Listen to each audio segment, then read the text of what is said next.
and welcome to Sell Me Fire. My name is Chris Exusion. You can find me at Chris Ebom on Twitter, and we're coming off major season, U.S. Open, but no hangover here on riseandfirebets.com. I'm looking to rise and fire once again. I'm looking for bets. I only locked one bet in. I need help. I want to get another good bet for one of my good people on Twitter. I love the work he does, honestly. Super passionate about what he does. It's amazing to be able to do something you love like this. And he's great with his course history, everything that comes along with it. You know, one of the best stops to get you ready for handicap and everything PGA, DFS, and betting. And I'm glad to have him on. It's Andy Lack. It's at ADP Lack Sports. Andy, how you doing, man? I'm great. It's an honor, man. How are you doing today? I'm good, man. I'm actually kind of a little excited. You know, this field's super stacked. The PGA is running the gauntlet as we speak right now. So, usually a lot of guys be sitting out this kind of week, and we're getting a good event. Yeah, I'm excited as well. I think it's a strong top of the board. I think we've got like 6 of the top 12 players in the world here and a lot of guys farther down the board that I like as well. So let's dive right in, I guess, right?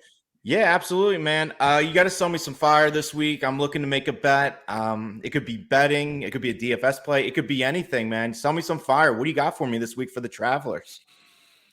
Well, I mean, there are a couple options I could go with this. Are you looking for a guy kind of at the top of the board to anchor your card, or kind of like a long shot guy?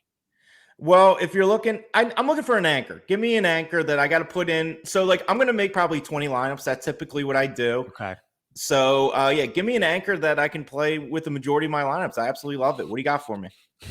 Well, I think Scotty Scheffler is going to be underowned this week. I would say that he is probably going to be the highest exposure that I have in DraftKings. Right now, I'm kind of looking at a Scheffler Xander start because I think those guys are going to get a little bit less ownership than your Rorys and your JTs and your Cantlays, who I love Cantlay, by the way. I bet him outright, but it seems like he's probably potentially going to be the highest owned player on the slate from what I'm seeing on Tuesday afternoon. So for me, I kind of have made a deal with myself that I just think there's a gap between Scotty Scheffler and everyone else right now. I think he's hands down the greatest. He's the best player in the world right now. Mm-hmm.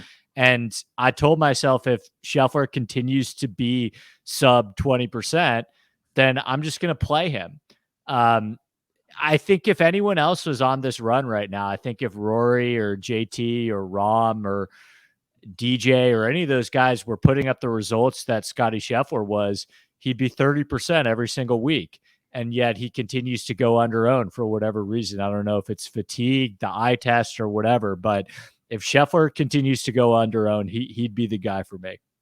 So I like that as well. I understand where you're coming from, being under-owned, kind of a little disrespected in the market, especially for DFS. I think the casual golf DFS player really still has his eyes set on the big names like the JTs, the Rorys.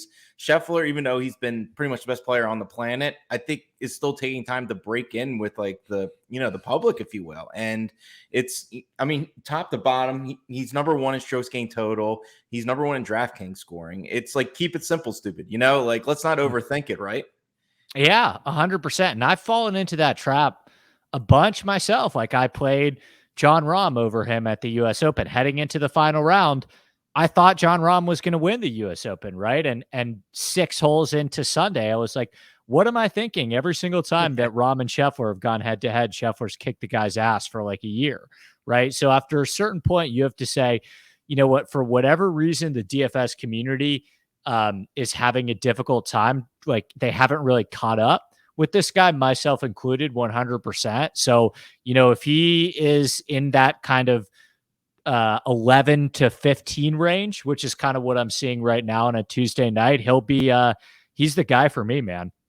Yeah, I mean, he's the highest salary guy, so a lot of people might not, they might think they would not be able to make a lineup with him. But this is kind of a week where, there are guys in that lower area that could, you could fill your lineups in real well with a Scheffler. So I like where you're at there. And I fall into that sometimes too. You do all this work with data all week, figuring out who's good at what, all these things, all the buckets, the yardage courses, all that stuff. But you know what?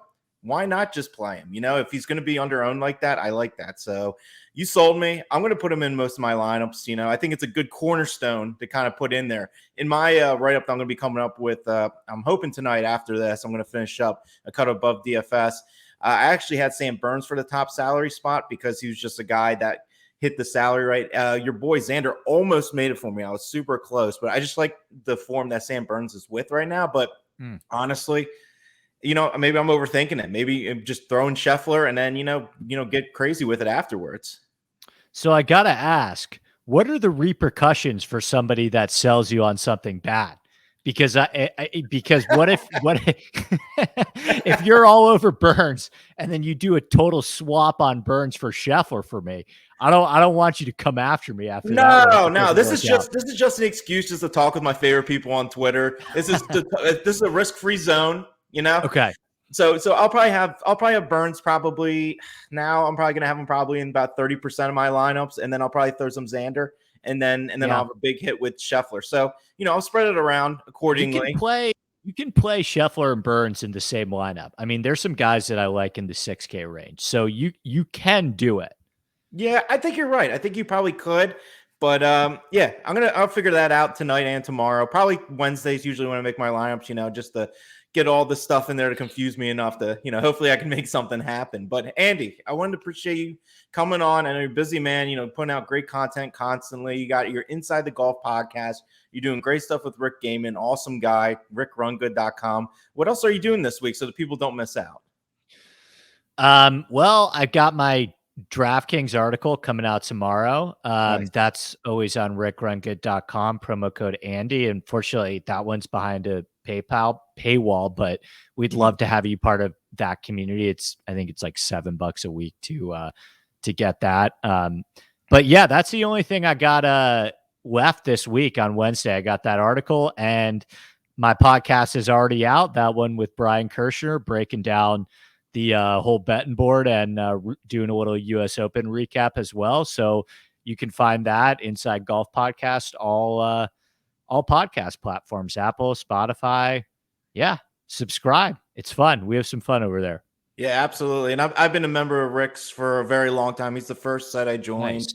I had him way long time ago, about 2-3 years ago when I had my Rise and Fire podcast with my buddy Bill, when we used to have a show way back. We had Rick on there and stuff. And yeah, great dude. He's a Philadelphia guy. So I always love that, being from the Philly area. So Andy, thank you again for coming on. I'm going to Rise and Fire with Sky Scheffler. I'm not overthinking it. Going to put him in there and I'm going to work it around it. So thanks again, man. I appreciate it. Sounds good, man. Cheers.